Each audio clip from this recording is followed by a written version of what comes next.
right, so we're back at it again with another Nam Studios podcast, and now we got Ray Schwetz in the building. How you doing, Ray? Doing great. I'm here speaking with you, so Thanks for can't coming get much last. better than that. Thanks for coming last minute. You got it. My pleasure. So let's start off by telling everybody who you are, what you do. You do a lot, actually. I keep busy. You keep busy, yes. So let's start off by what are you doing right now? What do you do? What do you help out with? So I want to make sure that everybody's LinkedIn feed always has me in it. That's a full-time job. That's a full-time job, yes. So I'm Ray Schwetz. I'm AVP of Business Banking at Jovia Financial Credit Union now for 15, 16 years. Okay. So it's been a long, long journey, and I love it. I love what I do. Over the years, I've developed a very good network of people, and I've become kind of a go-to person for certain things. Obviously, I'm hoping that they come to me for business banking. I also I love doing the work out in the community, rolling up my sleeves with fellow business and community leaders, and making things better around where we live, where we work, and so been blessed to be involved with a lot of great organizations with wonderful missions that are making an impact. Yeah. So every day is something new. You're the guy. You're that guy. You're the guy everybody goes to. So you have also a radio show. Yes. Tower Talk. Mm-hmm. You've been doing it for 8 years. Tell us how that started and where is it now? Yeah, that's pretty indicative of most of my career. So it was something that I had done a presentation over at Nassau Community College years ago, and I connected with a gentleman by the name of Rudy Breedy. Yeah. Excellent networker, good person, all around good guy. He's within the SUNY system. He's no longer at Nassau Community College. He's with SUNY Ulster, and wonderful guy. He connected with me and he said, "We're trying to get sponsorship into the college, and you're connecting with businesses. Can you help us do something here?" And so I suggested a Business Leaders Council where we meet and kind of discuss what business owners want to discuss. And Nassau Community College has a seat at the table, and we did that. And one of the people who came aboard was a radio personality, her name is Denisha Boston Hill. She's my current co-host. Okay. Along with a Nassau Community College student by the name of Brittany Gill. Okay. Both wonderful people to do the radio show with now. And I said to Denisha, "Hey, they have a radio station here. Let's do a show where we interview business and community leaders." And they said, "Well, when do you want to do it?" And Rudy had said, "You should do it." And I was terrified because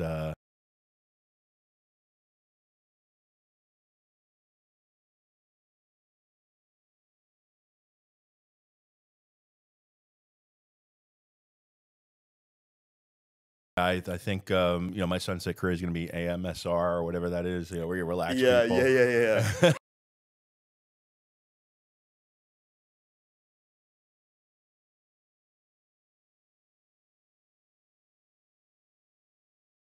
It was very supportive, very encouraging, and very patient as I learned how to do it.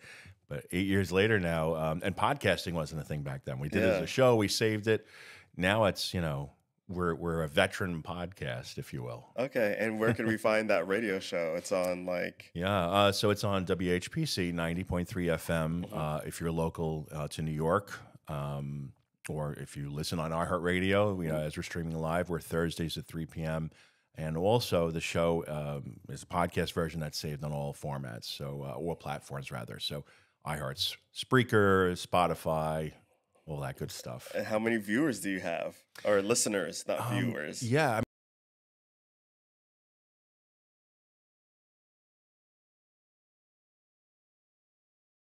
Because people aren't listening to hear me, they're listening to hear my guests, the stories that are being told. Yeah. And frankly, that's what's the draw for me, is that it's to get to speak with people who do something like what I do is banking, and what I do is fairly, can be boring. Yeah. But it's never boring because I'm always focused on the needs of my clients, and those are very unique and very individual. And So I learn all these stories about businesses, and I love the idea of what they do. The entrepreneurial spirit moves me. Mm-hmm. Nonprofits, what they do, the impact of the work they're doing locally, Mm-hmm. gives me hope for our community and our future and my kids and folks like you. Who, you're the new leaders, and Oh, thank you. to me that's very inspiring, and it's helping be a part of their success, their financial success, that really Yeah. motivates me. But yeah, that's where the radio kind of formed from, was that it was another opportunity to get those stories and to meet more people and Yeah. do what I do. Well, talking about inspiring stories, like before we get into the banking and everything, Sure. you are part of LLS, Leukemia Lymphoma Society. That's one of the organizations you're with. Yes. Can you talk about like what's your story with LLS and So Leukemia Lymphoma Society is very near and dear to my heart. I myself am a cancer survivor. I'm 9 Okay. years cancer survivor. congratulations? Thank you. Head and neck cancer. It's very scary to hear those words. You have cancer, and a very close family friend. We consider her my niece. She passed away at the age of 7. Never made it to the age of 8. Brain tumor, and when I was getting my treatments, it was her surgeon that I went to at Sloan who recognized that this was cancer and not just a dermatologist issue, and saved my life. And as I'm there getting treatments and radiation, I'm seeing kids coming in and out of those doors I'm coming out of, and I'm going, something needs to be done. This can't be, because these kids are going through the treatments that adults go through. It's very strong treatment, and it's very harsh, and the survival rates are great. That's the good news. It's like 90% or above, but these side effects are often very difficult and lifelong, and it's a struggle for those who do survive. So I wanted to get involved with an organization that was very effective at helping with pediatric cancer. LLS, the work that they're doing, it's something like over the last 40 years, there's only been like 4 new treatments for kids. Okay. So I wanted to get involved with an organization that was making a difference in that regard. And they were the only organization that was testing during COVID, allowed to do research during COVID. Yeah. And they came up with new treatments. And every day I'm seeing, that type of action being done. And that motivated me to be involved with them. So I started out just kind of raising funds, doing the Light the Night Walk. And then I became an executive challenger, where you're competing against other executives to raise money, and it's a friendly competition because we're all in it for the same reasons.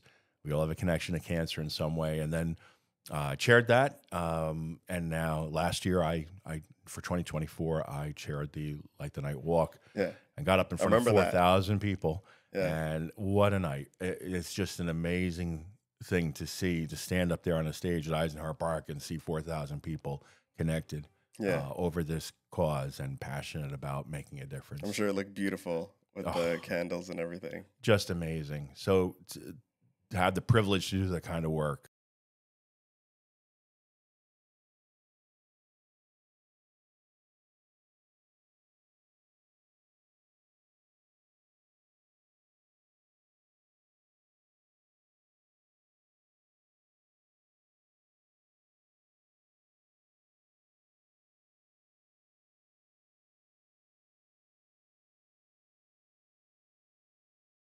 The woman who runs the brewery, very generous to lend us her place, and we pretty much had the run of the place, doing raffles, and even the folks who just kind of came in, they just participated in the raffles, and it was a really good time. Didn't get too carried away, but we enjoyed ourselves, and then they donated a portion back to the cause, which was truly amazing. Yeah. So you also say that your net.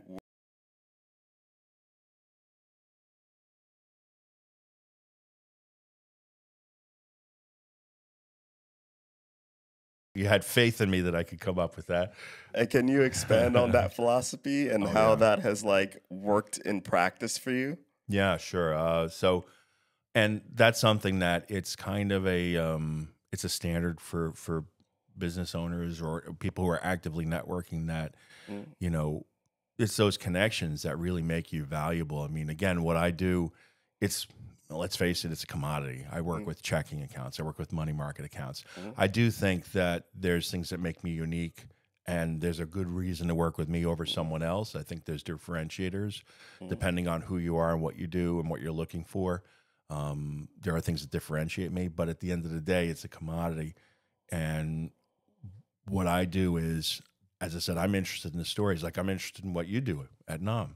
I'm interested in how I can connect you to people who would benefit from your services and you would benefit from them, and to grow that network and to level the playing field for everybody and make sure that everybody, there's so much business going on in Long Island, you know, but it's very specific. It's very relationship based. It's not like in the city where I could go to an event in the city. It's very transactional. If I get it done, it's done. You know, with Long Island, it takes longer. There's many touch points to develop those relationships.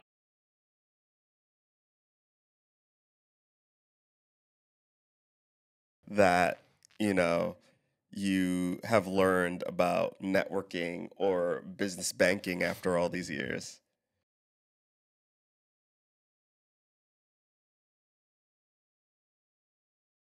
You know, you'll go and you'll hand out business cards to lots of people, and that's going to bring in the business.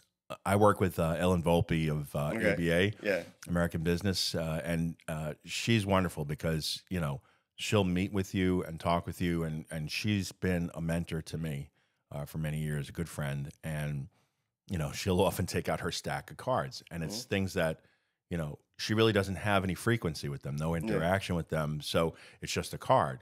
So you'll try once or twice, but, you know, if there's nothing really that comes to the card unless the card is specific to a call to action. So, for example, if you and I met in an event and we talked, I'm not looking to give my card to 30 people. I'm looking to see a couple of people I already know, make sure I connect with them, make sure that they're good, see if there's anything they need, and then introduce them to people. And by introducing them to people, like, I can say, hey, you ever meet this guy Theo? He's really great at what he does. He's got this studio. And I can talk about what you do because to me that's exciting.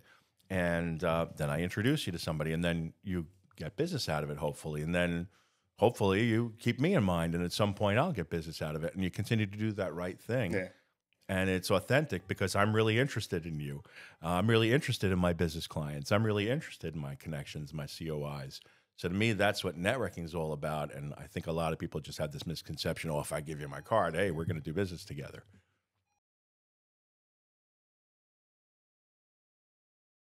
So with banking, I feel like what it is a lot of people, especially in the business side. I work on the business side, so I'll speak from that discipline.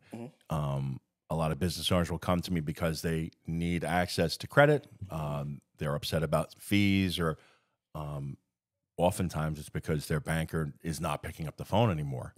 And that could be because they changed shingles. It could be that they're overwhelmed. It could be that you know, they're just busy with something, but you know, the number one thing is to pick up for your client. Or if someone is referred to you, you got to pick up the phone. So I often find that I get business just as a result of that. And like, oh, you picked up the phone, or oh, you texted me back.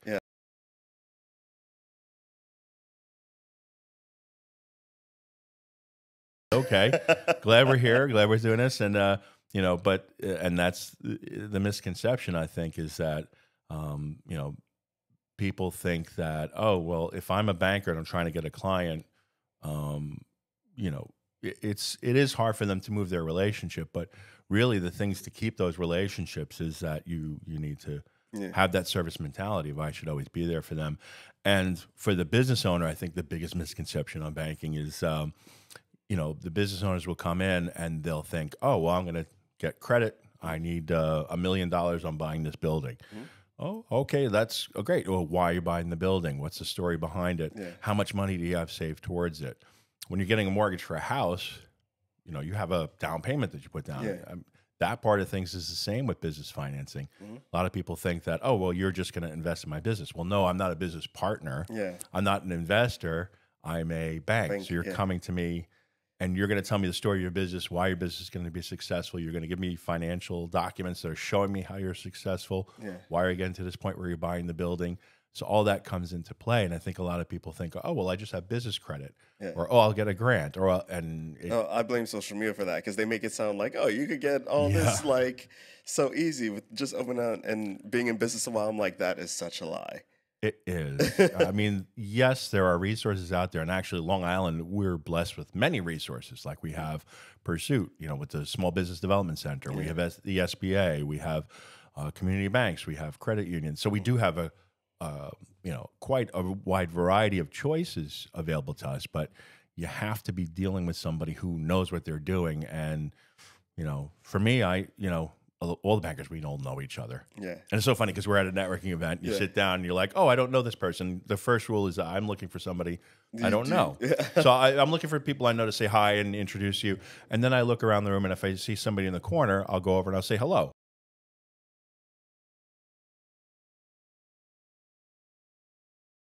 I'm not feeling comfortable in the room, or, they don't know anybody. So I always look for those kind of people because I was always taught, hey, welcome them and make them feel comfortable. Yeah. And oftentimes that's the case. And then you wind up having a nice conversation. I made a lot of good connections that way. Yeah. And again, I'm not doing it for that reason. I'm doing it to make the person comfortable. And then you chat with them and you get to know them. Look, sometimes they're there, and they are trying to be in the corner and they are on their phone and they want no part of what you're doing. And that's okay too. And then you realize that and move on. But I'll give you an example. I met somebody who, Allison from Lyreg. Okay. She was the former president, and she's with a real estate group, a wonderful woman. And we just started chatting because I saw that she had a moment by herself, and I introduced her to a couple of people, and we wound up working with her at Jovia for our branch development. That's awesome. And we joined, we were already members of Lyreg, and, so those types of things, they happen, but you have to be open to them. Yeah. And you have to be willing to be out there, to show up and to have those conversations, make those connections, and for it not to be about, hey, I'm spreading my business cards all over the place. Yeah. No, go and have like 2 or 3 really good, meaningful conversations. And I found that the business, then it does come to you. Business cards, but what you're really good at, and maybe it's a thing that they train you at Jovia, I don't know, but you and Rich are really good with like, let's take a picture before we leave. And I always think I need to be like more like Ray and Rich when like like before we leave, I'm like, let's take a picture, selfie together. But like I feel like that's your business card, like the selfie with everybody before they end of the night, and then you post it on LinkedIn. I think we're training the Jovia people to do that. I think it's me and Rich that came up with that. That means a lot because then you connect with everybody on LinkedIn, and then they repost, and then it's just awesome. So I learned something pretty cool too. For me, it's funny because LinkedIn is all about, I was kind of taking the selfies to show, oh, I'm working with these cool people. I'm working with this nonprofit. This is a really cool business. Like I said, I get excited about my clients.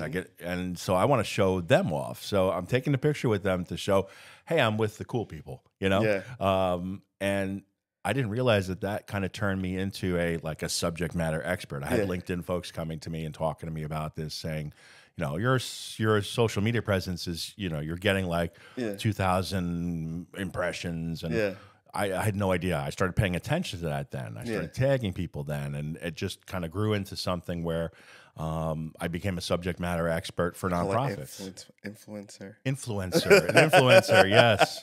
My kids would be proud. But it LinkedIn to me was such a wonderful experience, and I got speaking engagements, I got client meetups, all from taking the selfies. LLS, when I was chairing the Light the Night Walk, they gave me a selfie stick as a present. So now I don't have to stretch. This way, yes, to prevent that.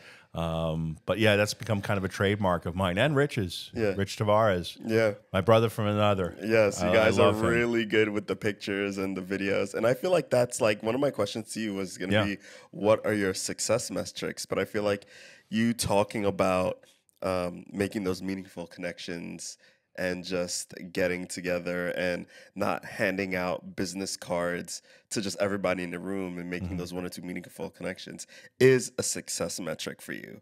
Hmm. Like, I remember a long time ago, I was talking to someone who doesn't like networking. They hate networking, Okay. but they realize that networking is the way to success. Their only goal was to make one good connection a night. Yeah, that's a good And I feel goal. like it's the same thing. Yeah, I agree. I Yeah. think that's a good goal. I think if you make one good connection at an event, that is a fantastic goal to have.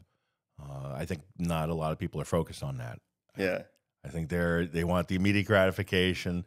They want to say they handed out their card to 30 people, Yeah. but that's not success. That's I'm not sure what that is, Yeah. but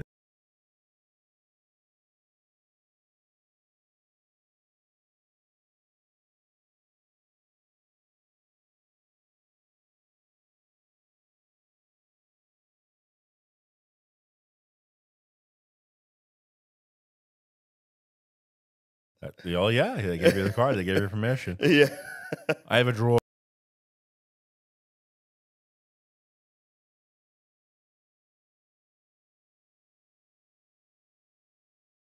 Cards I've gotten over the years. Yeah, I mean that's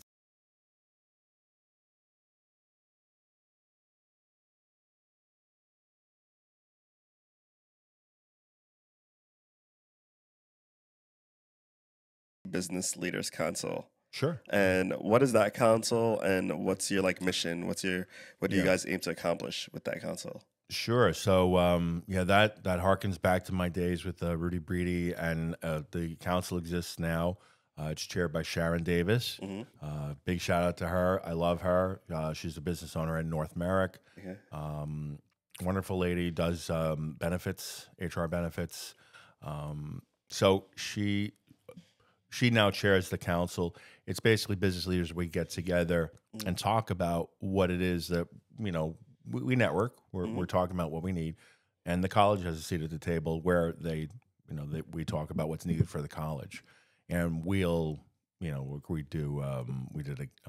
a Tower Talk Business Awards where Okay. we tied in the radio show, which that was fun. I got to host it, and we awarded some of the guests of Tower Talk Business Radio and other business and community leaders that we as the Business Leaders Council recognize. They're doing great work on Long Island. We really should Yeah. talk about this because oftentimes you'll hear about, negative stuff. Look, that news spreads all over the place. But to hear inspiring stories about business and community leaders that are doing great work Mm-hmm. and why you need to know them and why you should connect with them, to me, Yeah. that was like, that's Yeah. cool.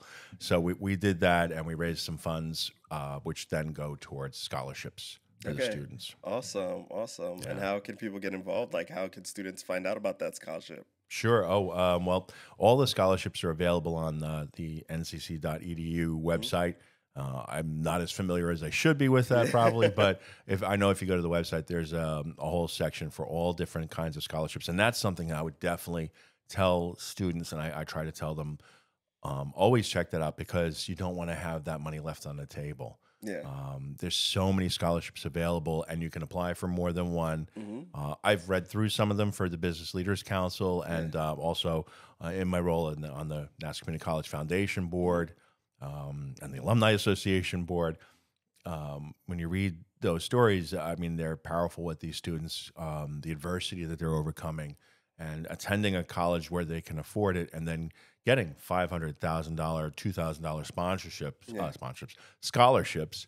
That's very important, and it can add up. So I had one student that I read that she went up. I saw at the awards she got like 4 or 5 scholarships, and I was like, good for her. That's awesome. Yeah, That's that's what it's awesome. there for. Yeah, you'd be surprised how many scholarships are out there if you just look for it. Yes, Like, I wish I knew that when I was going to college. same. Although I was pretty lucky, I worked for New York Community Bank, Roosevelt Savings Bank at the time in New Hyde Park, and they had a program that if you worked for them full time, they would pay for your schooling as long as you got A's. Yeah. So I went from being a C student to being an A student, Wow. Dean's List. That was the kick in the butt you needed. That was the kick in the butt I needed. Oh, you're going to pay for this? And then suddenly I realized how important that was. Yeah. And I graduated night school as a result. So that's also a good question to ask your employer. Hey,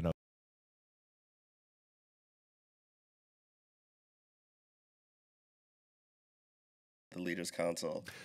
Yeah, I mean, I would say if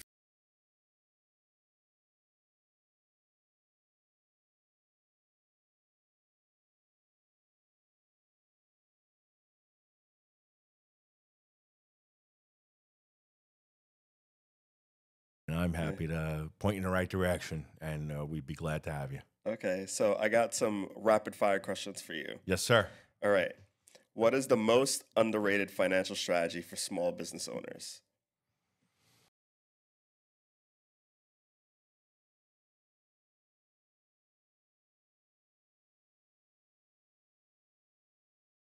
So underrated. Pay attention to your personal credit score. Mm, Every business owner thinks that I have my separate business score. Well, guess what? yeah. You are the business. If there's no you, there is no business. So they care about your personal Okay. credit score. So said. I haven't seen it where an underwriter has said, "Oh, well, they've got a 500 credit score and their car repossessed, but their business credit is good." Not going to work. That's true. Okay. One thing every nonprofit should know about banking. Hmm. I would say that there are options for them to have.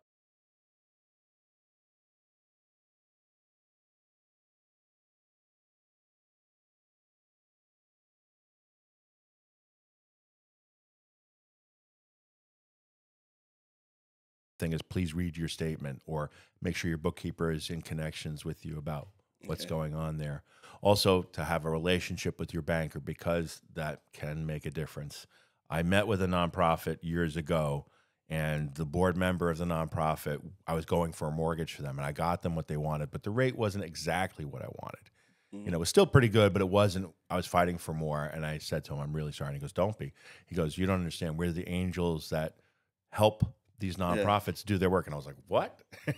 But it's true. What it is that, you know, by having that relationship with their board and with their executive director, and by knowing what they do, I could tell that story to my CEO, my CFO, the lending committee, you know, because I had a Yeah. relationship. It wasn't just me crunching numbers. Yeah. It's always more than that. There's always a story to be told. Okay. And last one is, what's the first financial question you ask a new business client that comes across your desk?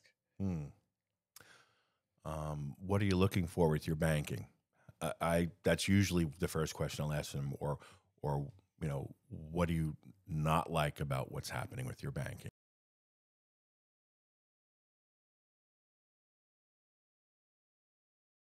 It depends on for me.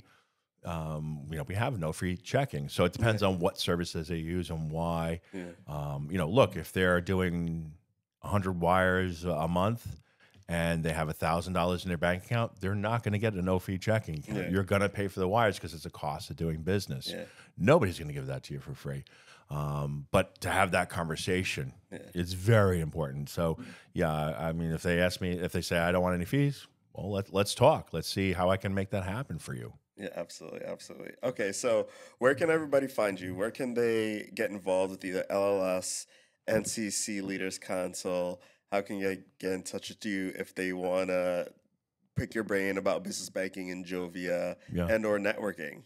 Yeah. Oh, so best way is probably the email. It's rschwetz, RSCHWETZ at jovia.org, or my cell phone, 516-289-2409. You can call or text. I do my best to be available. Yeah. If I don't answer when you call, it just means that I'm in an appointment or in a meeting, and I will get back to you as soon as I'm done.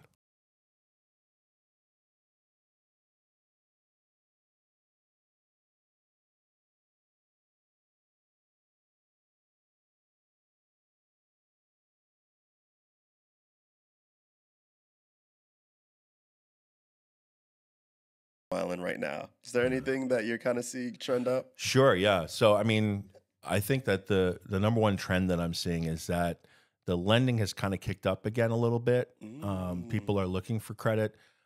It's mostly because of their concerns over what's going on with the new administration and changes. Mhm. People are now going, "Oh, I need that line of credit."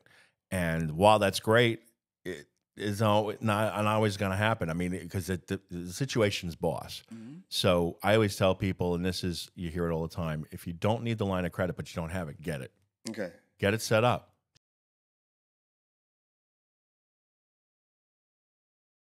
Nobody's going to give it to you. Yeah.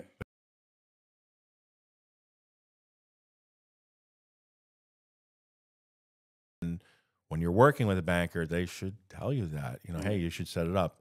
And usually they do. And usually the business owner has so many things going on that that's the last thing on their mind, unless it's a dire need. So I would say that's good advice. Okay. Get the line of credit while you can, because that's the trend now. We have nonprofits that are struggling to get the grant money, and they're looking for other ways to get funds. Yeah. So, yeah, that's Awesome. very important. Well, thanks for joining me. My Ray. pleasure. I appreciate it. Thank you for coming by, and until next time.